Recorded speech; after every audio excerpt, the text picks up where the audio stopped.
안녕하세요. 김동호입니다. 오늘도 우리 날마다 기막힌 새벽 계속할 수 있게 해주셔서 얼마나 감사한지 모르겠습니다. 오늘도 하나님께서 저희들에게 꼭 필요한 은혜의 말씀을 일용할 양식처럼 저희들에게 허락해 주실 줄을 믿습니다. 기대하는 마음으로 이 시간을 진행하려고 합니다. 오늘 봉독할 말씀은 시편 9편 1절에서 10절 말씀입니다. 내가 전심으로 여호와께 감사하며 주의 모든 기이한 일들을 전하리이다. 내가 주를 기뻐하고 즐거워하며 지존하신 주의 이름을 찬송하리니 내 원수들이 물러갈 때 주 앞에서 넘어져 망함이니이다. 주께서 나의 의와 송사를 변화하셨으며 보좌에 앉으사 의롭게 심판하셨나이다. 이방 나라들을 책망하시고 죄인들을 멸하시며 그들의 이름을 영원히 지우셨나이다. 원수가 끊어져 영원히 멸망하여 싸우니 주께서 무너뜨린 성읍들을 기억할 수 없나이다. 여호와께서 영원히 앉으시며 심판을 위하여 보좌를 준비하셨도다. 공의로 세계를 심판하시며 정직으로 만민에게 판결을 내리시리로다. 여호와는 압제를 당하는 자의 요새시요 환난 때의 요새이시로다. 여호와여 주의 이름을 아는 자는 주를 의지하오리니 이는 주를 찾는 자들을 버리지 아니하심이니이다. 아멘. 불교에서는 고해라는 말을 쓰는 것 같습니다. 고통의 바다, 고난의 바다, 인생이 고해다, 이렇게라는 뜻이겠죠. 우리가 살아가는 이 세상과 인생을 단적으로 표현한 말이라고 생각합니다. 어찌 생각하면 그 말이 맞는 것 같습니다. 정말 우리가 살아가는 세상은 슬픔과 아픔과 고통과 미움과 시기와 절망과 죽음이 정말 바다같이 펼쳐져 있는 것 같고 우리는 그 바다를 항해해야만 하는 고달픈 사공 같아 보입니다. 그런데 여러분 정말 그럴까요? 인생은 고해일까요? 고통의 바다만 있을까요? 세상은 그런 것만 있을까요? 기쁨은 없나요? 은혜는 없나요? 즐거움은 없나요? 행복은 없나요? 아름다움은 없나요? 생명은 없나요? 그렇지 않잖아요. 저는 이제 사계절 중에 봄을 참 제일 좋아해요. 제가 봄을 좋아하게 된 이유가 있어요. 제가 이제 오랜 당뇨병 환자이기도 하기 때문에 늘 이제 운동하는 것에 대해서 이런 긴장을 가지고 있어요. 그래서 할 수 있는 대로 하기 싫지만 게을러지지만 저녁 식사 후에는 1시간이라도 이제 걸으려고 운동하려고 이렇게 노력을 합니다. 꽤 오래전 얘기인 것 같은데요. 한 뭐 10몇 년 전 그렇게 된 것 같습니다. 거의 20년이 됐는지도 모르겠고요. 겨울에도 추워도 옷 단단히 입고 나가서 이렇게 산책을 하고, 산책보다는 운동이죠. 이제 빠른 걸음으로 이렇게 걷는데, 겨울이니까 나무들도 다 죽어 있는 것 같고, 물도 다 얼어 있고, 칙칙하고, 그래서 다 죽어 있는 것 같은데, 이제 드디어 봄이 되었지요. 봄이 되었는데, 어느 날 보니까요, 남에서 나무들이 이렇게 움이 트기 시작하는 게 보였어요. 근데 그게 그렇게 이뻐 보이더라고요. 위에 살았네 하는 생각이 퍼뜩 드는 거예요. 이놈 죽지 않고 당연히 죽지 않고 살아 있었죠, 겨울에. 근데 움이 트더니 며칠 지나니까 거기서 조그만 애기 손보다도 더 작은 이파리가 나오고요. 그 색깔도 얼마나 이뻐요. 진녹색도 이쁘지만 연녹색 더 이쁘거든요. 그 여린 이파리들이 나오는데 순식간에 온 나무, 우리 삼쳐가는 그 들판을 다 덮어버리더라고요. 그때 참 경이로움을 느꼈어요. 온 세상이 다 죽은 줄 알았더니 생명으로 충만하구나. 생명의 기운을 그때 느꼈어요. 그때 그러면서 제가 아무래도 예수 믿는 사람이니까 금방 하나님이 계셔서 그렇지. 하나님이 이 땅을 주장하시는구나. 이렇게 칙칙하고 죽어있고 얼어있는 것을 보면 하나님 역사 안 하시는 것 같은데 봄이 되니까 생명의 기운들이 이렇게 일어나는데 그걸 누구도 막지 못하더라고요. 하나님이 계셔서 이 땅이 살아있구나 하는 정말 감동을 느꼈던 적이 있습니다. 이 세상은 생명으로 가득하고, 그리고 그 생명이 얼마나 아름다운지요. 처음 세상이, 자연이, 내가 살아가는 세상이 고통의 바다만이 아니라 은혜의 바다이기도 하구나 하는 것을 깨닫게 되었습니다. 그것은 제 삶에 있어서 매우 중요한 전기가 되었다라고 얘기할 수 있습니다. 그런데 저도 마찬가지지만 우리 보통 사람들은요, 우리가 당하는 고통과 아픔과 슬픔과 그것은 민감하고요, 또 안 잊어요. 거기에 아주 집착하기 싶을 만큼 거기에 집착하다 보니까 온통 세상이 고해처럼만 보이는 것이죠. 기쁨과 행복과 아름다움 못 느끼고 산 것도 아닌데, 하나님의 은혜 받지 못한 것도 아닌데, 그건 그냥 쉽게 잊어버리잖아요. 옛날 어른들이 한 말씀 중에 은혜는 물에 새기고 원수는 돌에 새긴다. 이게 우리의 본성과 심성을 잘 표현한 말이라고 생각해요.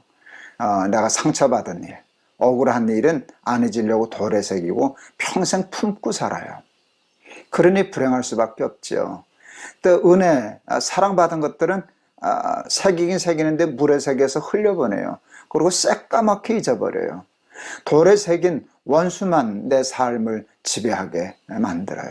그게 우리의 보편적인 어리석음이다 라고 얘기할 수 있습니다. 제가 그 설교 중에도 이제 자꾸 반복해서 이제 예화를 들곤 하는데요. 목회하면서 힘든 일이 참 많았었어요. 인간관계 때문에 당회하다가 또 뭐 다툰다든지 그러면 진짜 참 힘들죠. 제가 굉장히 큰 상처를 이제 서로 주고받고 참 마음이 힘들었었는데, 그날이 토요일이어서 저는 주일날 그때 영락교 고등부 설교할 때인데 설교 준비가 되지 않아서 참 고통스러웠었습니다. 새벽이 다 밝아오는데도 설교는 가닥도 잡히질 않았어요. 마음이 안정되지 않으니까 설교가 되지를 않더라고요. 그게 너무 고통스러웠는데, 그래서 그냥 잠깐 너무 힘들어서 한 20-30분이라도 좀 쉬자 하고서 그냥 침대에 누웠는데, 그때 제 마음속에서 찬송가 하나가 이렇게 터져 나왔어요. 제가 참 좋아하는 찬송. 나의 갈 길 다 가도록 예수 인도하시니 어려운 일 당한 때도 족한 은혜 주시네. 이 찬송이 늘 부르던 찬송인데, 어려운 일 당한 때도 족한 은혜 주시네, 이 말씀에 탁 제 마음을 쳤어요. 지금도 내가 어렵지만 여러분, 그때 그 어려움이 제 인생의 최초의 어려움은 아니었지 않습니까? 그런 어려움들 수도 없이 많이 당하면서 겪으면서 살아오지 않았습니까? 근데 그걸 그날 생각했어요. 그때 어려웠던 일은 다 지나갔지. 그게 지나갔으니까 오늘 이 어려움을 겪는 거지. 그 어려움이 지나간 이유는 하나님이 도와주셨기 때문이지, 기도하고 응답해 주셔서 그 문제가 해결되었기 때문이잖아. 이게 기억이 났어요. 어려운 일 당한 때도 족한 은혜 주시네. 그랬더니 그러니까 이번 어려움도 이겨낼 수 있을 거야. 은혜를 기억했더니, 하나님이 베풀어 주신 은혜를 기억했더니 지금 당하고 있는 고난의 문제를 패스할 수 있는 지혜가, 용기가 생기더라고요. 나의 앞에 반석에서 샘물 나게 하시네. 은혜가 되기 시작하는데요. 그 침대에 누워서 혼자 부흥회가 되기 시작했어요. 아내 잠 깰까봐 소리내서 부르지는 못하지만 고장난 레코드처럼 그 찬송을 부르고 또 부르고 또 부르는데, 난 눈물 철철 흘리면서 뜨거운 가슴으로 찬송을 부르는데요. 에스겔서에 보면 에스겔이 본 환상 중에 하나가 예루살렘 성전에서 물이 흘러나오기 시작하는데, 그 물이 발목에 차고 무릎에 차고 허리에 차고 헤엄칠 만한 물이 되고, 그 물이 흘러가는 곳마다 모든 죽은 것들이 살아나고 소송되고, 이런 환상이 있었는데 꼭 그 기분이 들더라고요. 은혜의 바다에서 헤엄칠만 하게 되었을 때 모든 문제가 다 해결됐어요. 제 마음이 다 풀렸어요. 은혜가 충만하니까 설교 준비도 금방 되더라고요. 그러나 우리 고등부 아이들 그 설교 은혜 많이 받았을 거예요. 제가 그런 은혜 속에서 설교를 준비하기가 그렇게 쉽지 않았기 때문이겠죠. 은혜를 기억한다는 것이 우리의 삶에 얼마나 중요한 일인지 여러분 모릅니다. 근데 오늘 다윗이 바로 그런 사람이네요. 여러분, 다윗처럼 어려운 일을 많이 당한 사람이 어디 있습니까? 이제 앞으로 시편을 더 계속할 텐데요. 또 오늘 찬송은 이렇지만 조금 있다 보면 또 하나님이 왜 이러세요? 왜 이렇게 힘들게 하세요? 도와주세요? 하는 그런 일들이 또 나오는 걸 볼 수 있습니다. 끊임없이 고난당하고 어려움당하고 역경당하는데 다윗은요, 해결됐던 그 새로 생긴 문제만 집착하는 사람이 아니라 지난번에 해결해 주셨던 은혜를 감사할 줄 알고 또 그것을 기뻐할 줄 알고 즐거워할 줄 알고 찬송할 줄 아는 그런 믿음의 사람이었어요. 오늘 읽은 말씀, 내가 전심으로 여호와께 감사하오며. 이게 평범한 말 같지만 이게 얼마나 신앙에 중요한 일인지 몰라요. 하나님 정말 감사해요. 은혜를 잊지 않은 거거든요. 주의 모든 기이한 일들을 전하리이다. 하나님 나한테 하셨던 걸 간증하고 싶어요. 전하고 싶어요. 내가 주를 기뻐하고 즐거워하며 지존하신 주의 이름을 찬송하리니. 평범한 말씀이지만 여러분이 이 다윗의 믿음을 배우실 수 있었으면 참 좋겠습니다. 다윗처럼 감사할 줄 아는 사람, 기뻐할 줄 아는 사람, 고해와 같은 세상 속에서도 은혜의 바다를 기억하고 고해를 헤엄치는 사람이 아니라 은혜의 바다, 그 은혜의 바다, 그 은혜가 되겠네요. 은혜, 고해가 아니라 은혜의 바다를 헤엄치는 삶이 된다면 똑같은 삶의 환경을 사는 것 같아도 항상 기뻐하고 범사에 감사할 줄 아는 천국의 삶을 누릴 수 있지 않겠습니까? 다들 인생은 고해라고 탄식하고 절망하고 원망하고 은혜와 기쁨은 애써 잊어버리고 기억도 못하고 어리석은 선택을 하면서 살아갈 때 다윗과 같이 다윗도 어려움이 많았지만 하나님의 은혜를 기억하고 전심으로 감사하고 그것을 또 기뻐하고 즐거워하고 찬송할 줄 아는 그런 믿음의 사람들이 다 되셔서 이 고해와 같은 세상을 천국같이 살아내는 우리 날마다 기막힌 새벽, 우리 사랑하는 친구들, 우리 가족들, 우리 식구들 다 되실 수 있기를 주의 이름으로 축원합니다. 기도하겠습니다. 인생을 고해라 생각하며 인생을 고해 바다를 항해하는 고달픈 사공처럼 살아가는 게 우리의 모습입니다. 그런데 생각해보면 은혜의 바다도 있는데 하나님이 핏값을 주고 사서 우리에게 베풀어 주신 넘치는 은혜가 있는데 그것은 자꾸 잊어버리고 망각하고 고해 바다에 빠져서 허우적거리는 어리석음을 깨우쳐 주시옵소서.